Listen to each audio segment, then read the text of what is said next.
जय हिंद। कैसे हैं आप सभी? आशा करता हूँ सभी स्वस्थ होंगे और अपनी पढ़ाई को अच्छे से कर रहे होंगे।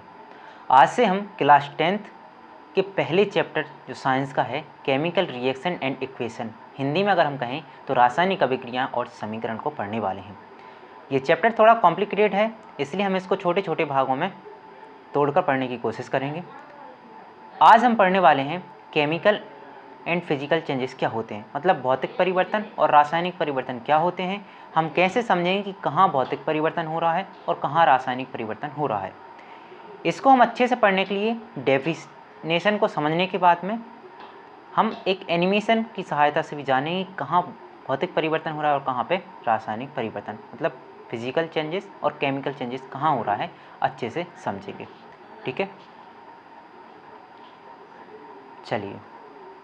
सबसे पहले हमें ये सब जानने से पहले ज़रूरी है ये जाने कि केमिकल रिएक्शन होती क्या है। तो केमिकल रिएक्शन क्या होती है? अगर हम छोटी सी बात करें, केमिकल रिएक्शन कहाँ पे होगी, तो केमिकल रिएक्शन ऐसी है, वन और मोर रिएक्टेंट, मतलब एक या एक से अधिक अभिकारक जो होते हैं जब मिलकर केवल एक प्रोडक्ट या फिर एक से अधिक प्रोडक्ट बनाए, मतलब एक उत्पाद या एक से अधिक उत्पाद बनाए, तो इसे हम बोलते हैं केमिकल रिएक्शन। अब जो केमिकल रिएक्शन होती है, इसको हम ऐसे भी जान सकते हैं कि कोई भी अगर हम प्रोडक्ट बना रहे हैं तो हमारे पास पहले जो प्रोडक्ट था उसको हम रीअरेंज कर दें तो यहाँ पे केमिकल रिएक्शन हो जाएगी। जैसे हम समझते हैं हमारे पास में है H प्लस OH, ठीक है, हमारे पास हाइड्रोजन है और OH है। अगर इन दोनों को हम मिलाते हैं हमारे पास में क्या बनता है, H2O।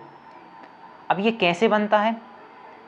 एडिशन रिएक्शन बोलते हैं इसको, हम अलग से समझने की कोशिश करेंगे, लेकिन अभी ये समझिए कि यहाँ पे क्या हो रहा है, केमिकल रिएक्शन हो रही है, हाइड्रोजन और OH के बीच में केमिकल रिएक्शन हुई और इसने क्या है, H2O बनाया। ठीक है, दूसरी बात समझिए, जैसे हमारे पास में है कार्बन, ठीक है, और हमारे पास में है ऑक्सीजन, ये दोनों ही अपनी क्या करेंगे, रिएक्शन करेंगे और क्या बनाएंगे, CO2, जिसे हम जानते हैं कार्बन डाइऑक्साइड। तो यहाँ क्या हो रहा है, हमारे पास में अगर आप देखेंगे यहाँ पे कार्बन है, एक रिएक्टेंट कार्बन है, दूसरे रिएक्टेंट हमारे पास में ऑक्सीजन है। अब ये दो रिएक्टेंट हैं, आपस में ये मिल रहे हैं और एक क्या बना रहे हैं, ये प्रोडक्ट बना रहे हैं। क्या बना रहे हैं, कार्बन डाइऑक्साइड। तो यहाँ पे हम समझ चुके हैं कि जो केमिकल रिएक्शन है, एक रिएक्टेंट मोर प्रोडक्ट बना सकता है, या फिर हम कह सकते हैं कि मोर रिएक्टेंट वन प्रोडक्ट बना सकते हैं, हम कैसे भी कर सकते हैं। ठीक है, जैसे मान के चलिए हमारे पास में CO2 ही था, अगर हम इसको ब्रेक कर दें तो क्या हो जाएगा, कार्बन अलग हो जाएगा और ऑक्सीजन अलग हो जाएगा। ठीक है, ये आपको समझ आ गया होगा। ठीक है, ये आपके लिए डेफिनेशन है। अगर आप हिंदी माध्यम है तो नीचे हिंदी में है और ऊपर इंग्लिश में है, CBSE के लिए। ठीक है, अब हम जानते हैं फिजिकल चेंजेस क्या होते हैं। देखिए, फिजिकल चेंजेस नाम से स्पष्ट हो रहा है, फिजिकल चेंजेस मतलब क्या होता है, भौतिक परिवर्तन। भौतिक परिवर्तन। अब फिजिकल का मतलब क्या होता है, जिसे हम छू सकते हैं, क्या देख सकते हैं। तो पहली बात तो ये समझिए कि जब भी फिजिकल चेंजेस होगा तो हम ऐसी चीज़ें हम फिजिकल चेंजेस देखेंगे जो हम आसानी से देख सकते हैं कि ये घटना हमारे सामने, आंखों के सामने हो रही है। ठीक है, अब कैसे हो रही है, जैसे मान के चलिए आपके पास में पानी है, ठीक है, अभी गर्मी बहुत पड़ रही है, ठीक है, तो आपने पानी को रखा फ्रिज में, तो ये पानी किस में बदल गया है, बर्फ़ में। तो ये क्या है, आपके पास में पानी था, पानी कैसा है, लिक्विड फॉर्म में है, और जो बर्फ़ है, बर्फ़ कैसा है, सॉलिड फॉर्म में है। तो क्या है, आपने लिक्विड से कैसे बदल दिया, सॉलिड। तो इसी को बोलते हैं हम फिजिकल चेंज, कि उसकी फिजिकल प्रॉपर्टी कैसे हो गई, चेंज। मोस्टली अगर हम देखें जो फिजिकल चेंज होते हैं रिवर्सिबल होते हैं। रिवर्सिबल का मतलब होता है ये उत्क्रमणीय होते हैं। ठीक है, अगर हम समझने की बात करें, उत्क्रमणीय का मतलब क्या होता है, जब भी हम एक प्रोडक्ट को दूसरे प्रोडक्ट में बदल रहे हैं, बदलना नहीं करेंगे, इसको चेंज करना बोलेंगे, क्योंकि फिजिकल प्रॉपर्टी चेंज हो रही है, अलग से इसका कोई भी रासायनिक गुण चेंज नहीं हो रहा है। जैसे आप देखेंगे पानी का फार्मूला क्या होता है, H2O, और बर्फ़ का फार्मूला क्या होता है, H2O, मतलब इसकी जो केमिकल प्रॉपर्टी है उस पर कोई भी असर नहीं पड़ रहा है। ठीक है, ये बस यहाँ पे होता है, ये लिक्विड में होता है, और यहाँ पे हो जाता है सॉलिड में, केवल इतना अंतर हो रहा है। मतलब इसका क्या है, केवल फिजिकल ही चेंज हो रहा है। बाकी अगर हम सोचें कि हमारे पास बर्फ़ आ गया है, तो अगर हम बर्फ़ को गर्म माहौल में रख दें, वातावरण में रख दें, तो बर्फ़ होगी हमारी, वो वापस से पानी बन जाएगी। मतलब क्या है, एक तो ये रिवर्सिबल रिएक्शन है, ठीक है, रिवर्सिबल है, मतलब हम कह सकते हैं मोस्टली जो हमारे पास में है, जब भी फिजिकल चेंज होगा रिएक्शन रिवर्सिबल होगी। अगर हम कोई प्रोडक्ट बना चुके हैं तो वापस उस प्रोडक्ट से हम उस रिएक्टेंट को प्राप्त कर सकते हैं जिससे हमने उसको बनाया है। ठीक है, आगे हम समझते हैं केमिकल चेंजेस क्या होते हैं। देखिए, केमिकल चेंजेस अपोजिट होते हैं फिजिकल चेंजेस के। अब फिजिकल चेंजेस में हम देख रहे थे कि फिजिकल चेंज हम प्रोडक्ट को वापस उसी फॉर्म में ले लेते हैं जिस फॉर्म से हमने बनाया था। जैसे हमने क्या है, पानी को बर्फ़ में बदला, तो बर्फ़ को हम पानी में फिर से बना लेते हैं, ये क्या है, फिजिकल चेंजेस। अब केमिकल चेंजेस क्या होता है, अगर हम कोई भी ऐसा प्रोडक्ट देख रहे हैं, एक तो हम जब भी केमिकल चेंजेस होगा अपनी नग्न आँखों से नहीं देख सकते, उसके लिए अंदर ही अंदर रिएक्शन कुछ होगी। ठीक है, जैसे हम कुछ भी खाते हैं पीते हैं, ठीक है, उसका पाचन हमारे कहाँ होता है, पेट में होता है। क्या हम देख पाते हैं, नहीं देख पाते हैं। ठीक है, जैसे मान के चलिए आपने देखा होगा कहीं भी लोहा डला होता है, उस पर रस्ट पड़ जाती है जिसे हम बोलते हैं जंग। ठीक है, तो ये क्या है, एक केमिकल चेंजेस ही है। अब मान के चलिए आपके पास में ये लोहा है, ठीक है, प्योर लोहा है, आयरन है, अब इस पर क्या है, जंग लग गई है। ठीक है, अब क्या आप इस जंग वाले लोहे को पुनः अच्छे लोहे में परिवर्तित कर सकते हैं, नहीं कर सकते, इसलिए इसको हम बोलते हैं अनुत्क्रमणीय परिवर्तन, अर्थात इरिवर्सिबल रिएक्शन। ठीक है, आप यहाँ तक हम समझ चुके हैं कि कहाँ कौन सा चेंजेस होगा। अब हम इसको अच्छे से समझते हैं एक एनिमेशन की सहायता से, कहाँ कौन सा चेंजेस हो रहा है। चलो, तो हम आ चुके हैं कैंपिंग करने के लिए। ठीक है, हम यहाँ पे कैंप में बैठे हुए हैं और हमारे पास में कई चीज़ें रखी हुई हैं। अब यहाँ से हम समझते हैं कहाँ पे फिजिकल चेंजेस होगा और कहाँ पे केमिकल चेंजेस, मतलब भौतिक परिवर्तन कहाँ हो रहा है और रासायनिक परिवर्तन कहाँ हो रहा है। अब यहाँ पे कहीं आपको डॉट डॉट दिख रहे होंगे, इन चीज़ों में हम देखेंगे फिजिकल चेंजेस कहाँ हो रहा है और केमिकल चेंजेस कहाँ हो रहा है। चलो स्टार्ट कहाँ से करते हैं, स्टार्ट हम करते हैं यहाँ से। ये क्या है, ये हमारे पास में एक वाटर फिल्टर है। ठीक है, हम क्या है यहाँ पे फिल्ट्रेशन करेंगे वाटर की। ठीक है, चलो हम करते हैं इसकी वाटर की फिल्ट्रेशन। ये क्या है, वाटर की फिल्ट्रेशन हो रही है। ठीक है, अच्छे से इसकी फिल्ट्रेशन हो रही है वाटर की। अब हम देखते हैं हमें क्या प्रोडक्ट मिलता है। आप ये देखिए, हम जब फिल्ट्रेशन नहीं किए होते, ये देखो पूरे में वाटर के यहाँ मिक्सचर है। अब जैसे हमने फिल्ट्रेशन किया, ये हो गया। अब जब भी हम वाटर फिल्ट्रेशन करेंगे, अब हमने क्या है, एक हमारे पास में प्रोडक्ट था, उसका हमने फिल्ट्रेशन किया। अब एक देखिए केमिकल इक्वेशन देखते हैं। हमने क्या बोला, जब भी आपके पास में केमिकल चेंजेस होगा, आपकी इक्वेशन जो है केमिकल वह बदलेगी, लेकिन जब भी फिजिकल चेंजेस होगा इक्वेशन नहीं बदलेगी। तो आप यहाँ पे देखिए, आप इस साइड ये देखिए, इस साइड हमारे पास में रिएक्टेंट और इस साइड हमारे पास में है प्रोडक्ट। जो रिएक्टेंट है वही प्रोडक्ट है, मतलब हमारे पास में क्या है, ये फिजिकल चेंजेस हुआ है। अगर केमिकल चेंजेस हुआ था तो हमारे पास में रिएक्टेंट अलग होता और प्रोडक्ट अलग होता, मतलब अभिकारक अलग होता और उत्पाद अलग होता।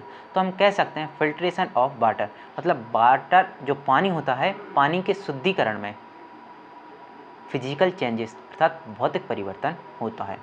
ठीक है, चलिए दूसरा हम देखते हैं चेंजेस क्या हो सकता है। अब हम देखते हैं बटर के बारे में। ये है हमारे पास में बटर। ठीक है, अब बटर को हम दो चेंजेस देखेंगे। एक तो हम बटर को सबसे पहले काट कर देखते हैं, काटने पर क्या प्राप्त होता है।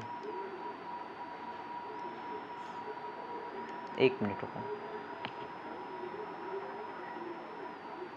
अब हम क्या है, बटर जो है बटर को काटेंगे और ये देखिए हमारे पास में ये पहले हैं बटर। ठीक है, एक पूरा का पूरा बड़ा टुकड़ा था और बाद में हमने इसको बीच में से काट दिया। तो आपको क्या लगता है, जब हमने बटर को काटा तो इसमें केमिकल चेंजेस हुआ होगा या फिर फिजिकल चेंजेस। अब इसकी हम इक्वेशन देख लेते हैं। ये देखिए इक्वेशन में कोई चेंज है, नहीं चेंज है। तो आप मान के चलिए जब भी आप किसी चीज़ को काट रहे हैं, आप काट रहे हैं मतलब उसके आंतरिक गुणों को, मतलब जो रासायनिक गुण होगा उसको तो आप चेंज नहीं कर रहे हैं, बस उसको छोटे छोटे टुकड़ों में परिवर्तित कर रहे हैं। तो मतलब जब भी आप बटर को काटेंगे, इसमें कौन सा चेंजेस होगा, भौतिक परिवर्तन, अर्थात केमिकल चेंजेस की जगह कौन सा होगा, फिजिकल चेंजेस होगा। अब ऐसे ही बटर के समान आप मान सकते हैं, आप कोई लकड़ी काट रहे हैं तो लकड़ी को आपने जैसे बीच में से काट दिया कई टुकड़ों में। ठीक है, लकड़ी को काटने पर हमने छोटे छोटे टुकड़े प्राप्त कर लिए। तो अब यहाँ पे क्या चेंजेस होगा? क्या हमने लकड़ी का रासायनिक परिवर्तन किया, उसके अंदर केमिकल को तोड़ा? नहीं तोड़ा। ठीक है, तो यहाँ पे क्या होगा? नहीं तोड़ा लकड़ी को, उसकी जो फिजिकल प्रॉपर्टी, जो लकड़ी की मेन लकड़ी की जो पेड़ का था फिजिकल प्रॉपर्टी की, पेड़ कैसा होगा, हरा होगा, इसका रंग ऐसा होगा, वही तो उसके छोटे छोटे टुकड़ों का है। मतलब यहाँ पे क्या भौतिक परिवर्तन हो रहा है, मतलब उसके बड़े आकार को हमने छोटे छोटे आकार में तोड़ दिया। दूसरी बात हम करते हैं मेल्टिंग ऑफ बटर। मतलब अगर हम जो हमारे पास में बटर होता है, बटर को हम पिघला दें, उसको गर्म कर दें, तो क्या होगा? तो आप बोलेंगे ये तो रासायनिक परिवर्तन हो सकता है। बिल्कुल गलत, इसमें रासायनिक परिवर्तन नहीं हो सकता, क्योंकि आप क्या है, बटर है, बटर को आप पिघला रहे हैं, ठीक, स्टीम दे रहे हैं, स्टीम पर आप क्या पिघला रहे हैं, तो उसकी प्रॉपर्टी तो वही है कि वह चिकना है, खाने में जैसा लगता था सॉलिड बटर लगेगा, वैसे ही मेल्टिंग बटर लगेगा। अगर आप सोचें कि जो मेल्टिंग बटर है इसको आप फिर फ्रिज में रख दीजिए, तो इस क्या फिर से सॉलिड बन जाएगा। तो मतलब क्या है, कटिंग बटर और मेल्टिंग बटर, जब हम बटर को काटते हैं या बटर को पिघलाते हैं, दोनों में ही भौतिक परिवर्तन होगा। ठीक है, और देखते हैं हम आगे। अब जैसे मान के चलिए यहाँ पे हम चाय बनाने के लिए वाटर को बॉईल कर रहे हैं, ठीक है, पानी को हम गर्म कर रहे हैं। ठीक है, अब यहाँ पे हम थोड़ा एनिमेशन देख लेते हैं। ये देखिए, पानी जब बॉइलिंग नहीं हुआ था कुछ ऐसा था, और जैसे ही बॉइलिंग हुआ इसमें क्या बबल बनने लगे। अच्छा, बबल बनने लगे कि केमिकल चेंजेस होगा? नहीं होगा, क्योंकि ये बबल फॉर्म है। अगर हम इसको, ये बबल बन रहे हैं, इसको अगर हम स्टोर कर लें, बबल को क्या कर लें हम, अगर स्टोर कर लें, इसको गैस फॉर्म है, अब गैस फॉर्म को फिर से अगर हम टेम्परेचर कम कर दें तो फिर से वह लिक्विड बन जाएगा। तो मतलब क्या है, बॉइलिंग ऑफ वाटर भी क्या है हमारे पास में, फिजिकल चेंजेस है। क्या हर जगह फिजिकल चेंजेस होता है? ज़रूरी नहीं है कि हर जगह फिजिकल चेंजेस हो, केमिकल चेंजेस भी होता है। जैसे मान के चलिए आपके पास में ये है वुड है, मतलब लकड़ी है आपके पास में। अब लकड़ी को हम दो प्रकार से देखेंगे। सबसे पहले हम देखेंगे लकड़ी को बीच में से हम काट देते हैं, जैसे हमने पहले बताया था, लकड़ी को बीच में से ब्रेक किया, अब ये दो टुकड़ों में कट गया है, लेकिन इसकी प्रॉपर्टी बदली क्या? जो इसकी केमिकल प्रॉपर्टी होनी चाहिए लकड़ी की वही होगी, इसलिए इसको बोलते हैं हम, कौन सा चेंजेस होगा? Physical changes. अब दूसरी बात अगर हम करें, लकड़ी में, लकड़ी को हम कर रहे हैं बर्न।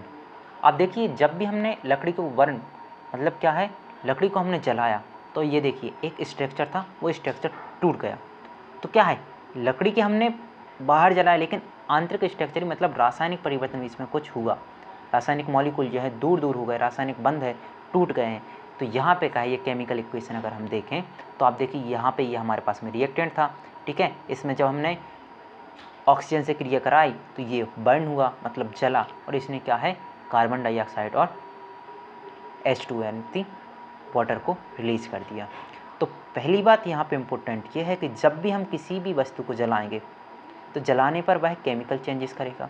और दूसरी इम्पोर्टेंट बात है, जब भी कोई हमारे पास में किसी भी चीज़ को जलाना होगा तो हमें ऑक्सीजन की ज़रूरत पड़ेगी। विदाउट ऑक्सीजन कोई भी चीज़ बर्न नहीं कर सकती। ठीक है, तो आप कह सकते हैं जब भी किसी चीज़ को हम जलाएंगे तो वहाँ पे कौन सा परिवर्तन होगा? रासायनिक परिवर्तन होगा। अच्छा, यहाँ पे हमारे पास में टॉर्च भी रखी है, इसको भी देख लेते हैं। यहाँ पे हमारे पास में टॉर्च है। सबसे पहले हम टॉर्च को क्या करते हैं, ब्रेक करते हैं। टॉर्च का जो कांच होता है, ये सामने आप देख रहे हैं कांच, इसको हम ब्रेक करेंगे।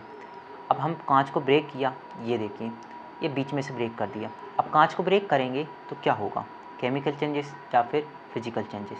देखिए हम कांच को ब्रेक कर रहे हैं, कांच की जो प्रॉपर्टी होगी, प्रॉपर्टी तो वही है, छोटे कांच को देखिए या बड़े कांच को, मतलब कौन सी प्रॉपर्टी हो गई, ये फिजिकल चेंजेस हो गया। अगर दूसरी बात करें हम, बैटरी में इलेक्ट्रिसिटी जनरेट कैसे होती है? आप अगर यहाँ पे देखिए बैटरी में इलेक्ट्रिसिटी जनरेट हो रही है, तो यहाँ पे इक्वेशन को हम देख लेते हैं। इक्वेशन देखिए, कॉपर है और लिथियम है, ये दोनों मिक्सचर हो रहा है। यहाँ पे देखिए लिथियम पे प्लस चार्ज आ गया। अब क्या है, चार्ज का ट्रांसफ़र हो रहा है। जब भी चार्ज का ट्रांसफ़र होगा मतलब उसका केमिकल बैलेंसी में कुछ इफेक्ट पड़ेगा, तो यहाँ पे कौन सा चेंज हो जाएगा, केमिकल चेंज। ठीक है, मतलब रासायनिक परिवर्तन यहाँ पे हो जाएगा। चलिए, और कुछ यहाँ पे दिख रहा है जो हम रह गया है हमारे पास में। हमने फिल्ट्रेशन देख लिया, बटर को काट कर देख लिया, मेल्ट करके देख लिया, टार्च को हमने कांच को तोड़ कर देख लिया और उसमें टार्च इलेक्ट्रॉन का कैसे प्रवाह होता है उसको देख लिया। बोर्डिंग को हमने काट के देख लिया और उसको जला कर देख लिया। जो वाटर होता है उसको हमने वेपर बना कर देख लिया। अब एक चीज़ रह गई है, वो है यहाँ पर। ये क्या है हमारे पास में? ये हमारे पास में एल्यूमिनियम, और एल्यूमिनियम को हम बेंडिंग कर रहे हैं, मतलब एल्यूमिनियम को हम क्या कर रहे हैं, मोड़ रहे हैं। अब एल्यूमिनियम को मोड़ेंगे कैसे, वो देखिए। सबसे पहले हमने एल्यूमिनियम को जब नहीं मोड़ा था तो हमारे पास में एक सीधा था, और जैसे हमने मोड़ा उसको टेढ़ा हो गया। तो टेढ़े होने से उसकी केमिकल प्रॉपर्टी पर कोई चेंजेस नहीं आएगा, ठीक है, केवल वह टेढ़ा हुआ है। तो यहाँ पर भी कौन सा चेंजेस होगा, एल्यूमिनियम पहले भी था और बाद में भी है, तो यहाँ पे हो जाएगा फिजिकल चेंजेस, ठीक है। यहाँ आप छोटी छोटी बातों को समझ गए होंगे कि हम फिजिकल चेंजेस कहाँ पे करेंगे और केमिकल चेंजेस कहाँ पे करेंगे, ठीक है। एक और इम्पोर्टेंट बात है, हम उसको भी अभी जान ही लेते हैं, ठीक है। यहाँ पे कुछ क्वेश्चन हैं जो ज़्यादातर माइंड में रहते हैं। अब सबसे पहले ही मान के चलिए, ये हमारे पास में क्वेश्चन है कि is making chocolate milk a chemical changes. क्या जब हम चॉकलेट मिल्क को बनाएंगे तो वहाँ पे केमिकल चेंजेस हो रहा है, क्योंकि हम चॉकलेट में कई सब्सटेंस डालेंगे, ठीक है, तो हो सकता है उनका रिएक्शन हो जाए। तो यहाँ पे ये गलत है। चॉकलेट मिल्क जब भी बनाएंगे तो यहाँ पे केमिकल चेंज नहीं होगा, यहाँ पे भी होगा फिजिकल चेंज। अब मैं फिजिकल चेंज क्यों बोल रहा हूँ, आप देखिए, जो भी आप सब्सटेंस मिला रहे हैं, मिक्सचर कर रहे हैं, वो केवल मिक्सचर है, वो अंदर क्रिया नहीं कर रहे हैं। जैसे हम प्रोटीन है, आयरन है, सोडियम है, अंदर क्रिया नहीं कर रहे हैं कि कोई भी केमिकल चेंजेस कर लें, इसलिए इसको हम बोलते हैं फिजिकल चेंजेस के ही अंदर आएगा, ठीक है। अगली बार फिर किसी नए टॉपिक को नई एनिमेशन के साथ में हम लेकर उपस्थित होंगे। आप बस इंतज़ार कीजिए और पढ़ते रहिए। जय हिंद।